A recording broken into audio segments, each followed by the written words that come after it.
নতুন মেহমান আসতে চলেছে, আপনি মা হতে চলেছেন। পেটে বাচ্চা থাকলে নাকি স্বামী স্ত্রী তালাক হয় না। কোনো না কোনো ব্যবস্থা তো ঠিকই করতে হবে। বস্তিতে থেকেও এত অ্যাডভান্স, স্বামী ছাড়াই সন্তান।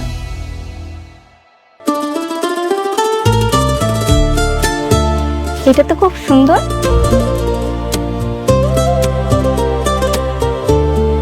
এটা তোমার পছন্দ হয়েছে? হ্যাঁ। সরি স্যার, এটা আসলে বিক্রি হয়ে গেছে। কি বলছেন বিক্রি হয়ে গেছে মানে? মাত্রই তো আমি হাতে নিলাম, হাতে থাকা অবস্থায় কিভাবে বিক্রি হয়ে গেল? আসলে স্যার, আপনার আগে একজন কাস্টমার এটা নেবেন বলে কনফার্ম করেছে। আমি এখন এটা প্যাক করব। এটা কত টাকায় সেল করেছেন? শাড়িটার দাম 2000 টাকা। 2000 টাকা? ঠিক আছে, আমি আপনাকে 10,000 টাকা দিচ্ছি। দেখেন, এটা আমার ওয়াইফ পছন্দ করেছে, যে কোনো মূল্যেই হোক এটা আমি নিতে চাই। আসলে স্যার, সবকিছু তো টাকা দিয়ে কেনা যায় না। তাছাড়া এটা অন্য কাস্টমার নেবেন বলে কনফার্ম করেছে। কে নিয়েছে? ওইটা আমি নিছি।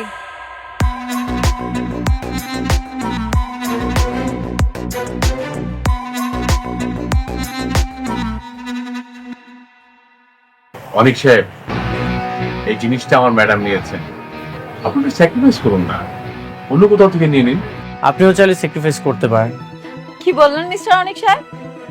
এত সহজ? আমার পছন্দ করা জিনিসটা আমি আপনারে দিয়ে দিব? জীবনেও না। ম্যানেজার আঙ্কেল, জি। এখানে এত কথা কেন হইতাছে? বিলটা দেন আর চলেন এখান থেকে। আপনি কাজ করুন, পেড করুন। হ্যাঁ, জি স্যার, প্যাক করে দিচ্ছি। চলো আমরা চলে যাই।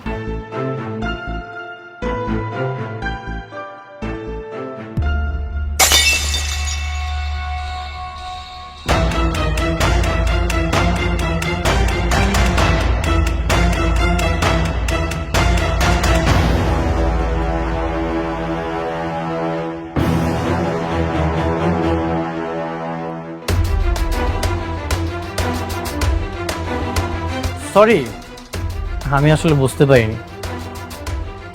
আচ্ছা, এটার প্রাইস জানি কত? স্যার, 2000 টাকা। ভাই, এটা রাখেন। আমি সরি, আসলে বুঝতে পারিনি।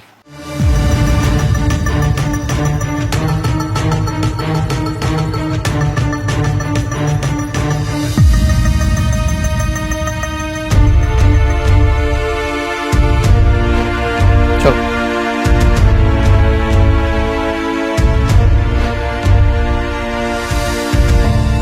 ম্যাডাম, উনি আপনার হাজবেন্ড বলে এখন কিছু বললাম না, তা না হলে ওনাকে বুঝিয়ে দিতাম আপনার পছন্দ করা জিনিস ভাঙলে তার ফলাফল কি হতে পারে। যা হয়েছে বাদ দেন, চলেন এখান থেকে। দিন দিন অনেক হিংস্র হয়ে যাচ্ছ। তোমার মন মানসিকতা খুব বাজেভাবে পরিবর্তন হচ্ছে। কেন? তুমি ওটা তাকে দিয়ে দিলেই পারতে, সেটা আমিও নিতে পারলাম না, উনিও নিতে পারলো না। যেটা হয়েছে খুব ভালো হয়েছে। তোমার পছন্দের জিনিসটা যদি আমি দিয়ে দিতাম, তখন তুমি আমাকে বলতে প্রথম ওয়াইফ, এই জন্য আমি দিয়ে দিয়েছি, কিছুই বলিনি। আমি মোটেও এরকম মেয়ে নই। এখন তো বলতেছো, যদি নিয়ে যেত তখন ঠিকই বলতে। আসলে কি জানো, এক বউ কখনো অন্য বউকে দেখতে পারে না। তার মানে কি তুমি এখনো তাকে বউ ভাবো? আচ্ছা বাদ দাও তো, তর্কতর্কি না করি, যা হওয়ার তা তো হয়ে গেছে। আর তোমার পছন্দের জিনিসটা তো আমি অন্য কাউকে নিয়ে যেতে দেইনি। ঠিক আছে, বাদ দিলাম।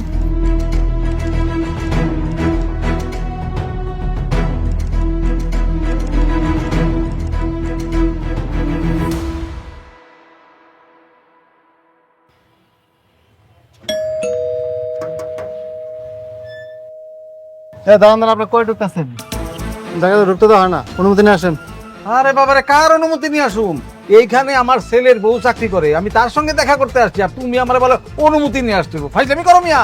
শোনো, আমার বৌমারে বইলা তোমাদের সবার চাকরি কিন্তু একেবারে নট করে দিমু, তখন বুঝবা। হ্যাঁ, দরজা খোলো, খোলো দরজা।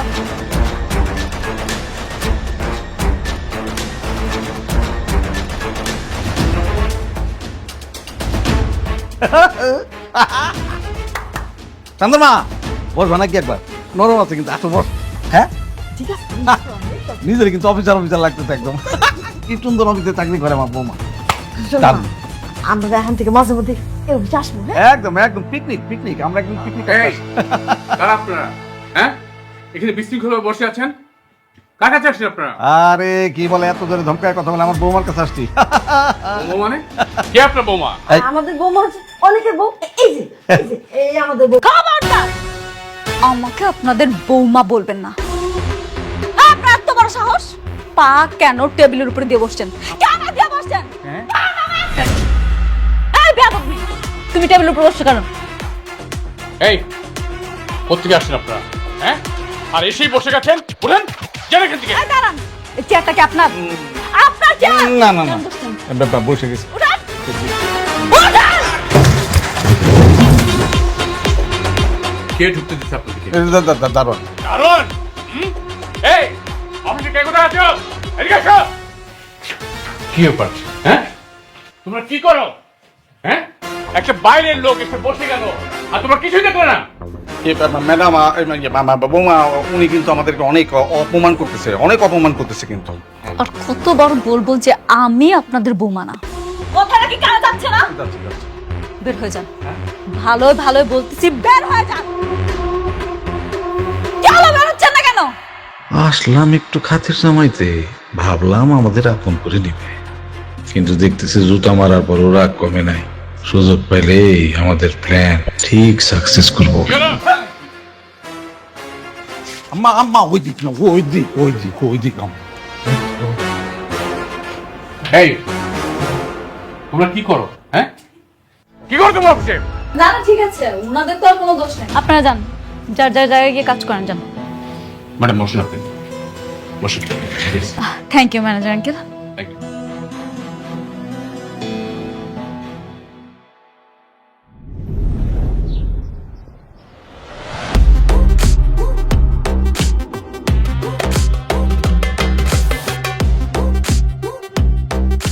ম্যাডাম, এটা হচ্ছে ওদের প্ল্যানটা, আপনি বুঝতে পারছেন তো? মানে টোটাল এইটা। অসুবিধা নেই, আপনি আছেন তো। হ্যাঁ ঠিক আছে, রাখেন। রাতুল সাহেব, এই যে আপনি যে প্লটগুলো দেখছেন না, প্রত্যেকটা প্লটের ভিন্ন ভিন্ন ডিজাইনের বিল্ডিং হবে। আপনি ব্যাপারটা বুঝে নিয়েছেন তো? হ্যাঁ, আমি বুঝতে পেরেছি। আর আমরা সামনে গিয়ে মেইন গেটের ডিজাইনটা একটু দেখবো, কারণ ওটা একটু চেঞ্জ আছে। আচ্ছা, ঠিক আছে ম্যাডাম, আপনি তো অনেক হাঁটাহাঁটি করেছেন, আপনি বরং গাড়িতে গিয়ে বসুন, আপনার শরীর খারাপ করবে। না না কোনো অসুবিধা নেই, আমি ঠিক আছি। কেন, কি হয়েছে আপনার ম্যাডামের? ম্যাডাম মা হতে যাচ্ছেন। মা হতে যাচ্ছে? কি বলেন ভাবি? আমি তাহলে আঙ্কেল হতে যাচ্ছি? তাহলে তো এটা একটা খুবই আনন্দের সংবাদ। আপনি এই সংবাদটা আমাকে আগে জানাবেন না? কেন আপনার জানাম কেন? আপনি আপনার কাজে কাজ রাখেন, আপনার এত কিছু জানতে হবে কেন? কি যে বলেন ভাবি, আপনি আমার বন্ধুর স্ত্রী, আর এত বড় একটা প্রজেক্ট আপনি আমাকে দিয়েছেন, তো আমার একটা দায়িত্ব আছে না? আমার উচিত সবাইকে মিষ্টি খাওয়ানো। বললাম না আপনি আপনার কাজে কাজ রাখেন, কথা কি শুনতে পান না? রাতুল সাহেব, আপনি একটা বিষয় নিয়ে বারবার বিরক্ত করছেন কেন? হ্যাঁ, ঠিক আছে আপনার থাকেন। ম্যাডাম চলুন আমরা যাই।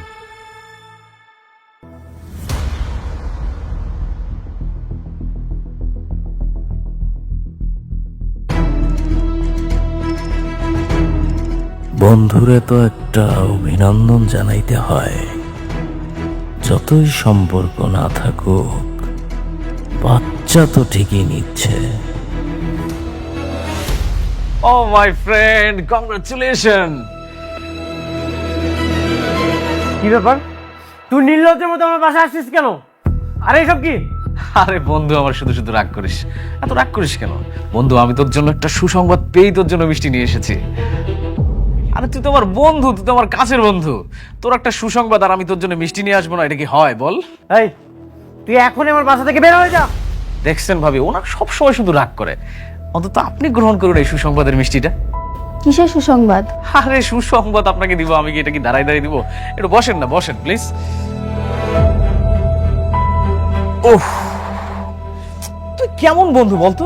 এত বড় একটা সুসংবাদ তুই আমার কাছ থেকে আড়াল রেখেছিস। ভাবি, ও তো মা হতে যাচ্ছে। কে মা হচ্ছে? কেন, তোর প্রথম স্ত্রী মেঘলা।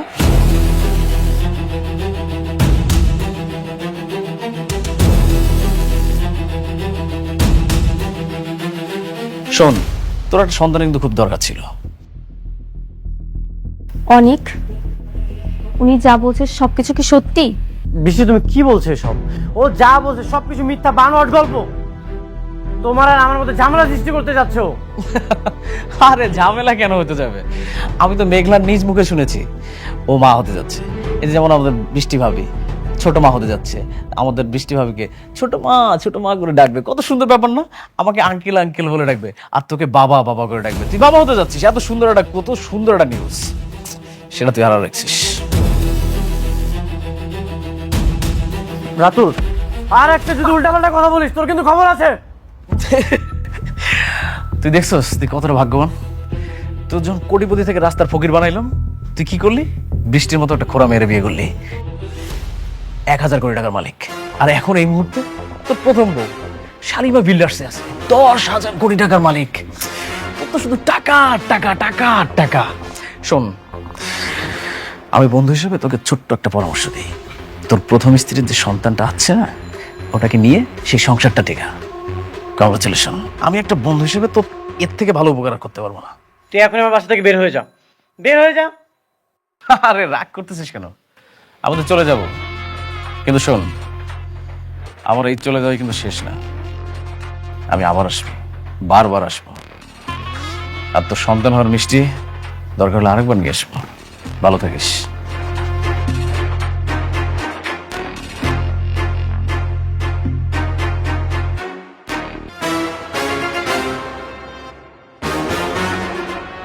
সত্যি মেঘলা প্রেগনেন্ট?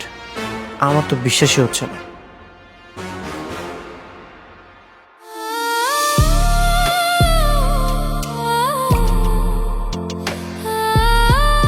বৃষ্টি, প্লিজ কান্না করো না। কান্না করব না? তুমি আরেক বউয়ের বাচ্চার বাবা হতে চলেছো, তো আমি এটা শুনে কি নাচানাচি করব?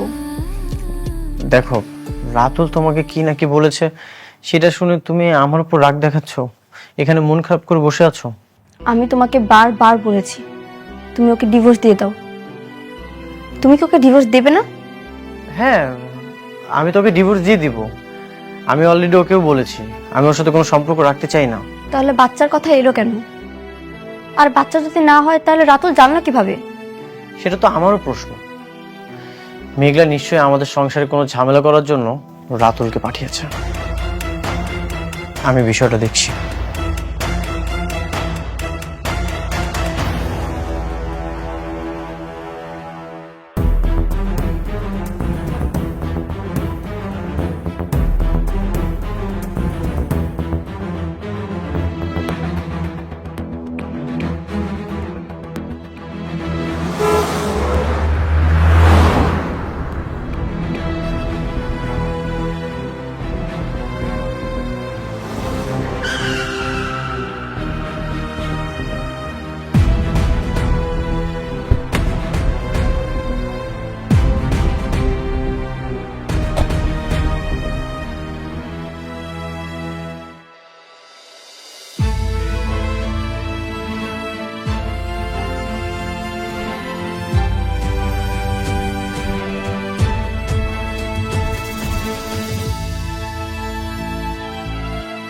তুমি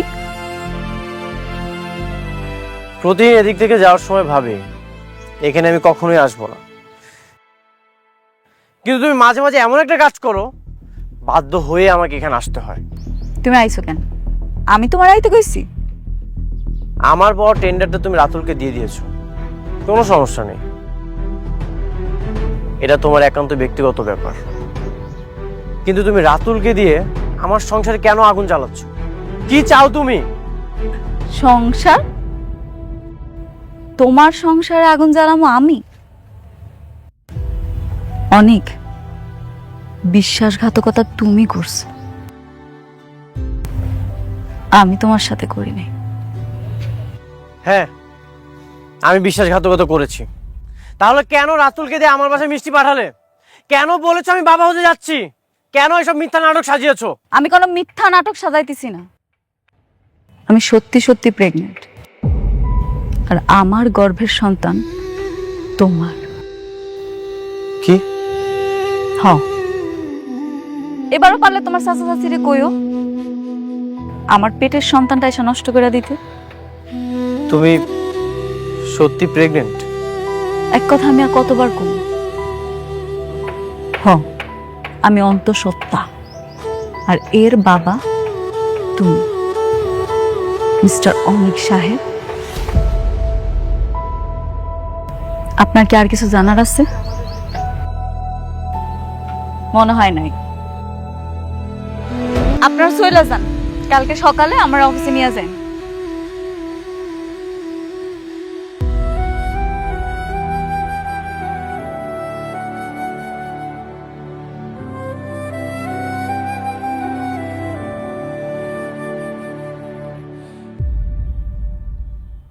আগের বাচ্চাটারে শান্তার মা মিলা কিন্তু পেটের মধ্যেই নষ্ট করে দিছিল, কিন্তু এই বাচ্চাটার কি হবে?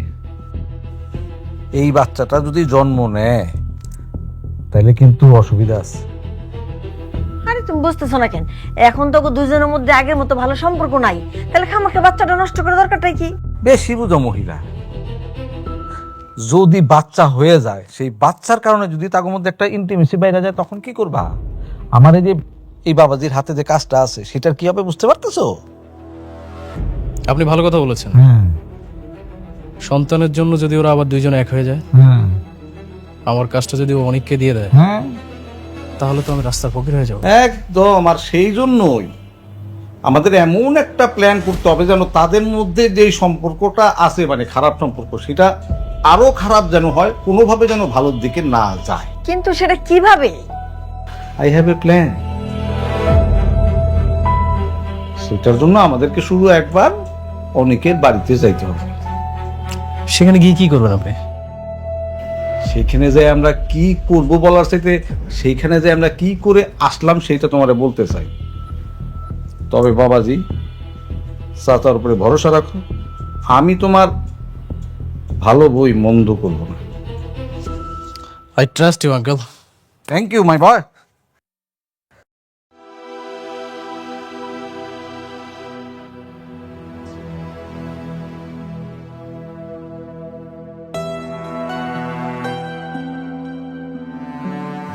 কি ব্যাপার, অফিস থেকে এসে এখানে বসে আছো কেন?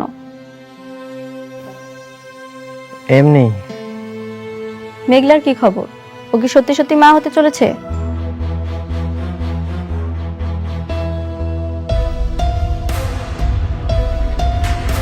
আমি না কিছুই বুঝতে পারছি না। মেঘলা বলল প্রেগনেন্ট। মেঘলা বললো ও প্রেগনেন্ট, তাই না? তার মানে ঠিকই তোমাদের ভিতরে ভিতরে সম্পর্ক রয়েছে। শুধু আমাকেই সান্ত্বনা দিয়ে বলেছো তুমি ওর সঙ্গে সংসার করবে না, ওকে ডিভোর্স দিবে। আসলে তুমি ওর সঙ্গেই চলে যাবে, আমি বুঝতে পেরেছি। আশ্চর্য, তুমি আমাকে ভুল বুঝতেছো। মেঘলা আমাকে বলেছে ও প্রেগনেন্ট। আমার কাছে মনে হচ্ছে এই সব কিছু মিথ্যা সাজানো নাটক। এখন ও যদি ওর সন্তান নিয়ে তোমার সঙ্গে থাকতে চায়, তখন কি করবে? ও থাকতে চাইবে না। বৃষ্টি, তুমি শান্ত হও, কোনো একটা ব্যবস্থা করছি। একদম চুপ, কোনো কথা বলবে না। আসলে তুমি আমাকে ঠকাচ্ছ। দোষটা আসলে আমারই কপাল পোড়া। এই পোড়া কপালে যাই ভাবি তাই পুড়ে ছাই হয়ে যায়। বৃষ্টি, তুমি শান্ত হও। কি রে মা, কি হয়েছে? ভাগাভাগি করছিস কেন? বাবা জানো, ওর প্রথম স্ত্রী প্রেগনেন্ট। কি বলছিস? অনেক বৃষ্টি যা বলছে তা কি সত্যি? বাবা, মেঘলা বলল ও প্রেগনেন্ট। সঠিক আমি কিছু জানি না। আমি আগেই ভালো ছিলাম বাবা, সিদ্ধান্ত নিয়েছিলাম কোনোদিন বিয়ে করব না। কেন যে ওকে বিয়ে করতে গেলাম, আমার পুরো জীবনটা নষ্ট করে দিয়েছে। প্রত্যেকটা মুহূর্তে ও আমাকে ঠকাচ্ছে বাবা। না না বৃষ্টি, এসব তুমি কি বলছো? আমি তোমাকে ঠকাচ্ছি না, তুমি আমার উপর বিশ্বাস রাখতে পারো। মা, তুই মাথাটা ঠান্ডা রাখ।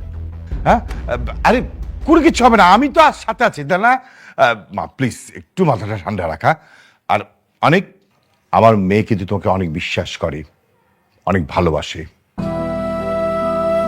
সো আমার মেয়ে যা চাচ্ছে তুমি সেইভাবে চলবে। যদি এদিক সেদিক হয়, আমার কিন্তু ভয়ঙ্কর রূপটা তুমি দেখতে পাবে।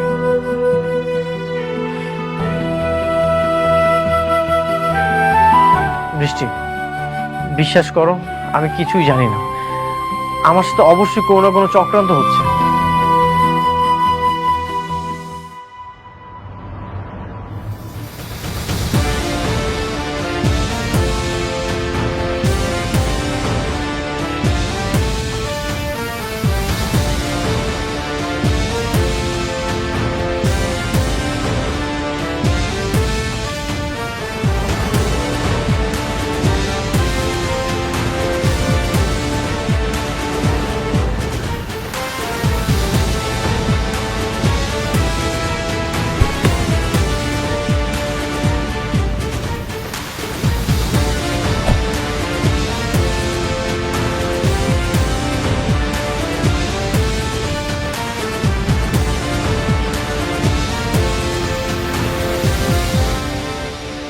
আসসালামু আলাইকুম ভাবি, কেমন আছেন আপনি?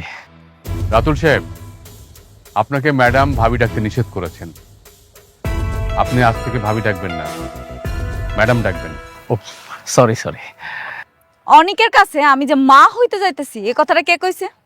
আমি বলছি, অনেক যতই খারাপ মানুষ হোক, কিন্তু আমার কাছে মনে হয়েছে যে হাজার হলেও তো ও আপনার সন্তানের বাবা।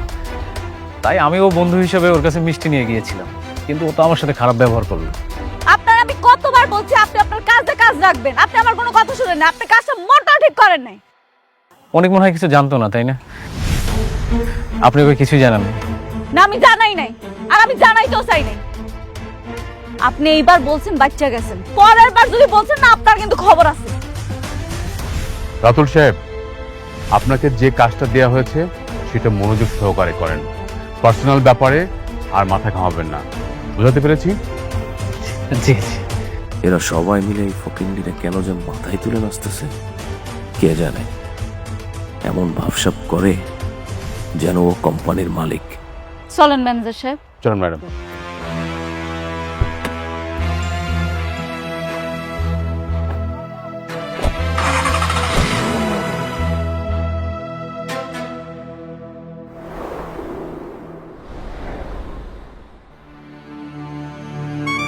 বাবা বাবা বাবা, আপনারা নির্লজ্জের মতো আমার বাসায় কেন এসেছেন? রাগ করো না, আমার রাগ করো না। মানে হয়েছে কি, আমরা কিন্তু এখানে থাকতে আসছি না। আমরা জানি যে আমরা তোমার প্রতি অনেক অন্যায় করছি, কিন্তু এবার না, অপকার না, আমরা তোমার উপকার করতে আসছি। হ্যাঁ, উপকার? আপনাদের কোনো উপকার আমার লাগবে না, আপনারা এখন এখান থেকে চলে যান। না না, আমরা চলে যেতেছি, চাইতেছি, কোনো টেনশন করো না। কিন্তু আমরা খালি আসছি তোমার একটা খবর দেওয়ার জন্য। যতটুকু শুনলাম তোমার বড় বউ নাকি গর্ভবতী। জানি না। জানবা কেন? তোমার নিজের ঘরের সন্তান হইলে না তুমি জানতা? তোমার তো নিজের সন্তান নেই, জন্য তুমি জানো না। মানে খুব সহজ, মানে খুব সহজ। তার পেটে যে বাচ্চাটা আছে সেই বাচ্চাটার বাপ অন্য কেউ, তুমি না। হ্যাঁ, কি বলতেছেন? তাহলে এই বাচ্চা কার? আরে শুন না, রাতুলের কাছে শুনলাম তোমার বউ আজকাল নাকি নাইট ক্লাবে যায়, আর অনেক পুরুষের সাথে উঠা বসা আছে, তারপর টাকা পয়সার কোনো অভাব নাই। এমন ওই বাচ্চার বাপ যে কেডা তোমার বউ নিজেও তো জানে না।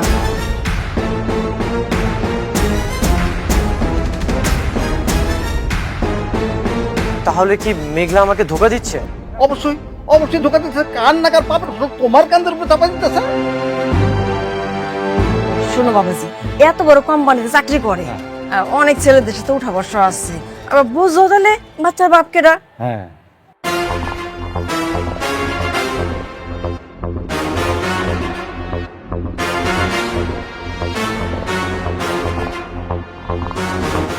কেন যেমন গরিব ফকিনের ঘরে বিয়ে করলা ঠিক বুঝতে পারতাছি না। এই একটা ভালো কাজ করছো, ওরা রাইখা তুমি যার একটা বিয়ে করছো, একদম ঠিক কাজটাই করছো।